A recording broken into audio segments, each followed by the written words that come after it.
What's up, guys? Welcome to this edition of The Sum Up. Today I'm going to talk to you about an activity that I did with my kids that I called Around the World, and really I just stole this name from the basketball game Around the World. I used to play this with my dad a lot when I was little, and you just basically move to different spots in the driveway and shoot from different spots, and it was a shooting game. Well, basically, in this activity, you're going to be moving around the room to different places and adding to a poster as you go. So I just stole it and called it Around the World. If you are somebody who's like, oh, I do not trust my kids to get up out of their seat, this video cannot be used for me, think again, I got you. There's a way you can do this without getting them up out of their seat, which I'll show you at the end, just a little different version. So hang with me. Without further ado, here's Around the World. So in order to do this activity, here's what you're going to need. You need 5 pieces of poster chart paper. You need markers, 1 for each kid in your room. You're going to need sticky notes, 1 for each kid in your room. Don't have to be different colors or anything. And then, of course, we want to pre-plan our groups for success, and we want to make sure we have good group champs in order. Alright, so to get set up with this, you want to first start off by picking 5 vocab words or keywords from your topic or unit. So I'm using the 8th grade as an example. I know they've been covering corresponding angles, transversal, triangle sum theorem, vertical angles, and exterior angle theorem. So those are our words. From those words, we're going to put each of these words on its own poster chart paper like you see here. So I have my word transversal at the top. That's the one I'm going to show in the video. Over to the side, I have 3 sections. One that says words, one that says pictures, and one that says problem. So again, words, pictures, and problems. So again, the activity is called Around the World because they move around the room from one poster to the next, and as they get to each poster, they contribute something individually, even though they're moving in their group. So their movement would look something like what's up on the screen right now. When they get to their first poster, they are going to fill in the section that had words. So using only words, they're going to think of anything they can remember about that word or topic. This could be a definition, a keyword, a formula, etc. But anything that they can using words. So you see the example now up on the screen. Here's what the big poster would look like so far. I'm going to zoom in a little for you guys. So you can see there's different definitions. As they write, their name is associated to what they write. So as you can see in the different colors, different markers, each kid will have a different marker, represents their writing, but they need to put their name by it, and they're writing in words anything they can about transversal. When the timer is up and you decide to move them, you're going to move them to their next poster. In the next poster, they'll be filling out the drawing section. Now again, they're at a different poster now than what they were, so it's a different topic. And another group moves in behind them. So they're going to draw a picture to represent the vocabulary word. So no words this time. So a new group would come and fill in the section that says pictures. So you can see up on the screen, here's how our poster is starting to piece together. When I zoom in a little bit, you can see they have drawn their transversal, again, just a picture, and they have their name by each transversal that they've done. That's at the second station. Again, timer goes off or you decide to move them. Everybody migrates to the third station.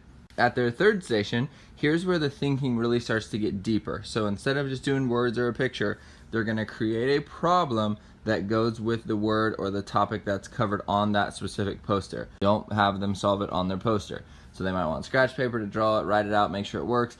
Then they'll write the problem up on the poster. You can scaffold this activity as much as you want, so if you want them to just do it completely on their own, you can. If you want them to have notes or a guide or some worksheet that you've done to walk around with, go ahead and give that to them if that will help them. But on their third station, they're going to create the problem. Again, this is that deeper level thinking that we want.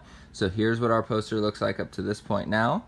Again, we zoom in, we have different transversals that have been drawn with angles missing and a measurement given by different students, and eventually the next student's going to solve that problem.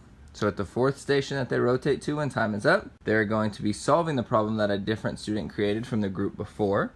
So they go up to a problem, they can solve it. Again, they have to put their name by it. So again, here's how our poster is beginning to evolve and to really be filled up. You can see when I zoom into the problem ones, they have solved their problem, put a box around it, and there's also, in this particular case with transversals, there's another word that goes with the answer. So like in purple, x equals 100 degrees because they're corresponding angles.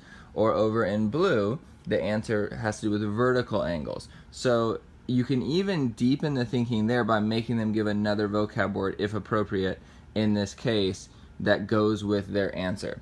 So again, that's at the 4th station, they're solving it. So the last station that they move to is where they need their sticky note. So when they get to the last station, you pass out the sticky notes, and they're gonna use the sticky note to check a classmate's work. So they're checking work in this one. If they check it and they got it correct, they're gonna place a star on their sticky note and stick it up there by the problem. If the person got the problem incorrect, though, this is very important, they need to correctly complete the problem, so they're going to correct it for them on the sticky note and stick that note up by the problem on the poster. So now our poster looks like this. If we zoom in, you can see who got it correct, and if you notice who got it incorrectly, and then their person has gone back and solved it correctly. So there's no incorrect problems left on our poster when we're all finished. Okay, then if you had time, you could have your people who worked the problem go back and check and see if they got it incorrectly or not on their way back to their seat, and then that concludes Around the World. So you would have 5 posters that every student has contributed to, whether that's the vocab on the poster or all the way down to checking the work on the poster. Everyone's contributed. So let's recap one more time. Remember, at the 1st station, it's only words. Remember, at the 2nd station, they're filling in only the picture part. Then on the 3rd station, it starts to deepen. We're creating that problem. The 4th station, they're solving that student's problem. Number 5, they're checking that student's problem. So again, everything in here completely student made, and we end up with a beautiful masterpiece of a poster that looks something like this. You would have 5 of them for 5 different concepts. So when you think about this particular activity, there is a lot going on. So in one activity, we're hitting on collaboration because they can talk about it with their group even though their work produces individual. They're recalling information that you've learned. They're using vocabulary, the definition, and actually applying it on the poster. They're making a visual representation. They're creating problems, so they're deeper level thinking. They are problem solving, and they're checking another student's work. So this one activity hits on several really key learning objectives. So that is like the standard version of Around the World. Like I said, if you're somebody who doesn't want to get your kids up and moving, you just don't feel comfortable with that yet, and that's totally understandable and fine. What you can do, and I have done it this way before too, and it still works really well, is like, let's say my kids are in rows. I have 5 pieces of paper that I've printed off that have the vocab word at the top and still have the sections, but it's a piece of paper instead of the poster paper, and a kid would do a section. Instead of rotating, they would just pass the paper behind them to the next person from the back brings it up, and they're kind of just working in a line. Or I know some of you guys have table groups. You could just do it in their table, and they pass papers around the table. So instead of getting up and moving to a poster, they're just sliding their paper to the next person who does the next thing. Keep sliding around. You can do it that way as well if you're not wanting them to move around, which is totally fine. Again, thank you guys for being open to trying new things. You guys are awesome. I really, really, really enjoy being at Truesdale and working with you guys. Have an awesome rest of your weekend. See ya.